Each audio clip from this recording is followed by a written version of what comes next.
Hello, everybody, and welcome back to Odin's movie blog. I am the critic who is a cynic. Hope you're doing well. And today we'll be talking a little bit about the box office for this weekend. And the most important thing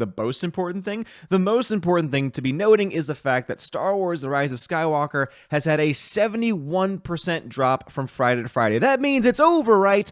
Well, not necessarily. I know some people might try and run with that today, but let's just be honest here. That is including, so last Friday's numbers for The Rise of Skywalker include the Thursday premiere numbers, which, as we all know, means that first Friday is always going to be just a little bit larger than the second Friday. Now, normally films will drop between 50 and 60% for the entire weekend, with the biggest drop happening on that Friday since it doesn't have those same Thursday numbers to back it up. So what we're going to have to follow and what we're going to have to look into is how this film does on this Saturday and this Sunday. Compare that to what other films have done previously, like The Last Jedi and The Force Awakens, and then see what the final total that we have for this weekend is going to be. The current projection for this weekend is that the film is going to end around $700 million internationally, which, let's just be honest, is a very strong number, and it's very hard to spin that not becoming eventually $1 billion or even more than $1 billion. And we'll get to, if the number is this, then what does that mean in a little bit. But as you can see there, it made another $26.2 million on this Friday, which is indeed a drop day to day. It made less than it did Christmas and, of course, the day after Christmas. So we do see it start to slump a little bit. It'll be interesting to see just how much it drops off on Saturday and especially Sunday. Sunday tends to be one of the lowest days of any weekend for some reason. So it's going to be interesting to see just how those numbers pan out as such. Jumanji: The Next Level is still doing very well, $11.7 million. Frozen 2 coming in strong, even though it's been out for 36 days at this point with $5.9 million, still at over 3,000 theaters.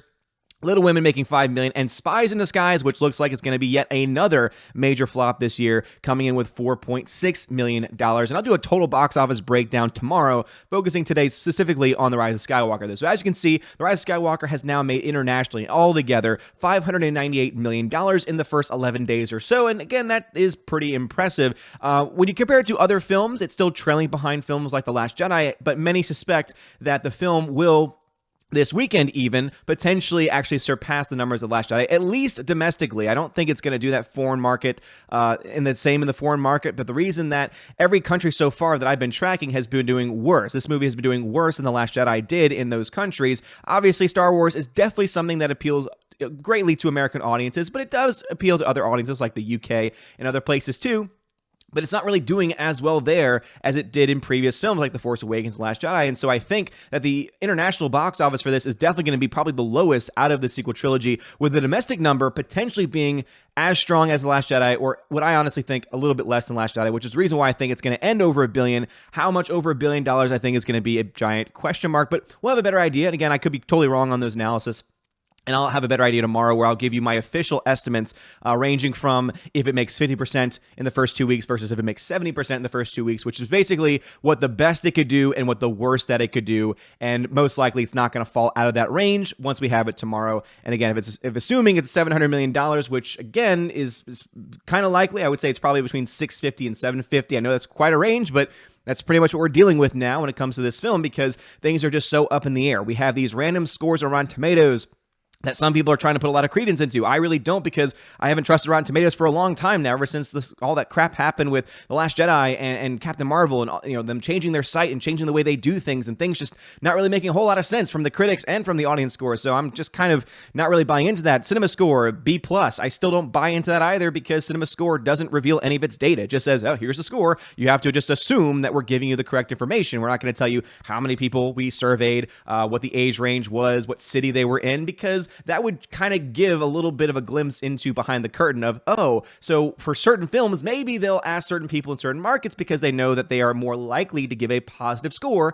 to a film that deals with a certain subject matter. But of course, that's a topic for an entirely different video. But if we compare this film to some of the other movies in the franchise, specifically The Last Jedi, we start to see that the film is still tracking behind, at least when it comes to the domestic numbers. So for the second Friday totals, it made $26.2 million versus the second Friday of The Last Jedi, which made $24.7 million. However, it is still trailing behind Rise of Skywalker at $316 million as of today domestically, whereas The Last Jedi was at $321 million at that point in time. We'll get a weekend comparison in a little bit, but let's add in another film to the mix here, which is The Force Awakens, because I think that's the only fair thing that we can do is compare all three films in this sequel trilogy. So as you can see, The Force Awakens did just bonkers numbers compared to everything else. $119 million first Friday versus the $89 million of The Rise of Skywalker, $104 of The Last Jedi, where at this time in history, it had already reached $440 million domestically, where The Last Jedi hit $321.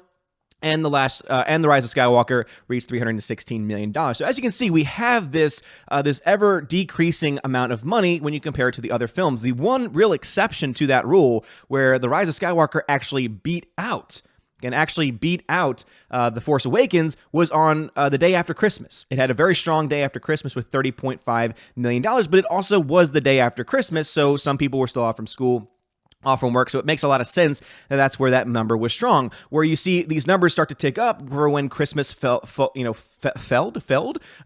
during this year, and obviously as you look to The Last Jedi as well. And there was even a point where on the third Monday, The Last Jedi made more on the third Monday than The Force Awakens did. So you'll see these numbers going back and forth. And again, that was the only day where The Last Jedi actually outperformed The Force Awakens. And so this could just be the only day The Rise of Skywalker outperforms The Last Jedi and also The Force Awakens. But obviously, it could even be the second best. Obviously, we're dealing with 3 movies now, but it'll be interesting to see how those numbers play out in the long run. But let me go into my projections. So if you've not been following me, if you check out ombreviews.home.blog, I definitely would recommend it. It's something that I've been working on a lot as I've been off this week, and it's a place where you can leave movie reviews. So right now, if you go to Rise of Skywalker page, it'll tell you what the overall score is for the film. Right now, it's sitting at about a D on the scale that I have, and I have a breakdown on the submitter rating page, and so you can give a thumbs up, thumbs down, whether you want to see it or not. You can give a just simple score out of stars if you'd rather do that and not actually fill out anything. There's trailers. You can also, of course, leave comments, and I'm not going to edit them or delete them like Rotten Tomatoes does. So, again, is it perfect? No, but I think it's still something interesting nonetheless, and I'm doing it all for free, not charging anything for it. So, again, if you want to check that out, one section I do have is on box office tracking that I'm updating daily with new box office numbers. So we're going to go ahead and look to those numbers right now in the chart. So this is a chart that's being updated constantly, and then it's being projected or it's being published to that page on OMB. And so as of today, $598 million made by The Rise of Skywalker means that the film is currently still in the negative territory. It's still at a negative $166 million. Now, it's definitely going to make up a lot of that money, and I assume it's going to make up all of that money by the end of its run. However, this is where the numbers currently stand. But let us assume, because again, the projection right now is that we will be around $700 million by the end of this weekend. So using my calculations, using the math that I use to project these ranges, once we have the first 2-week totals, we're able to see if, let's assume, it's $700 million. Well, that means that the worst that it could then do at that point in time would be about $1 billion. In fact, right at $1 billion would be the very worst that this could do if it was 70%. Meaning, if $700 million, the total at the end of its first 2 weeks, if that is 70% of the entire total, that of course would mean $1 billion would be the entire total, because 700 million out of 1 billion, 70%, right? But let's assume that it actually does better than that. Let's assume that it goes, gangbusters and makes another $700 million. That means the best that it could do would be $1.4 billion. Now, that's not likely to happen. Most big budget films like this aren't going to make half of their revenue in the first 2 weeks, because a lot of them just peter out as time goes on. It's just kind of the nature of the beast. You make a lot of money early on, and then you just don't really make a whole lot of money after that point in time. A lot of other films other than Star Wars have shown this same trend, and that means that the average that we could expect, what it could be close to, would be around $1.2 billion. And so what's going to be interesting for me is to see just where this 2-week total lands. If it lands closer to the $650 million range, which is definitely possible, obviously when you look to the numbers, because it's not making a whole lot in the foreign market compared to the domestic market at the very least, as far as individual countries go, let's assume it made $650 million. Well, that would change the game quite a bit. That would mean that the minimum projection would be $928 million, which I think a lot of us are kind of hoping for, because I know a lot of us are kind of wanting this film not to reach $1 billion, because we want the message to be sent to Disney that you can't just make random movies with crappy storytelling, with crappy characters,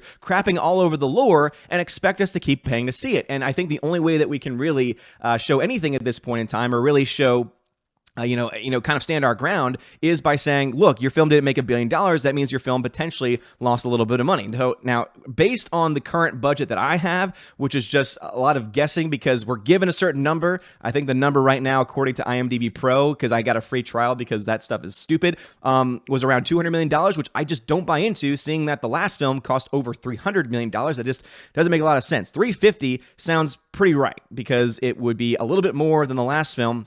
And this is the last film of the franchise, so therefore you would expect them to spend the most money possible, not to mention the reshoots. And I think 350 is pretty fair. I think some people might try and put that number higher, but assuming that's the case, it means the entire cost with marketing was around $525 million. And so the film doesn't need to make exactly $1 billion to break even, but it needs to be pretty damn close to doing so. But what is interesting is that the max projection, if that number holds out, would be $1.3 billion, meaning that this film, at best, if this number holds, at best would come in still underneath The Last Jedi, making it the lowest grossing of the sequel trilogy, of the Disney trilogy, and it would be one of the rarest things that have ever happened in Star Wars because almost every other film in the Star Wars franchise, as far as trilogies go, the first film made most money, or tend to be the most money. Second film made the least amount of money, with the third film making just a little bit more than the second movie. This would be the first case in as far as the trilogies go, where the last film actually made less, and I think it would make a lot of sense. It would actually be a very good visual for us to see.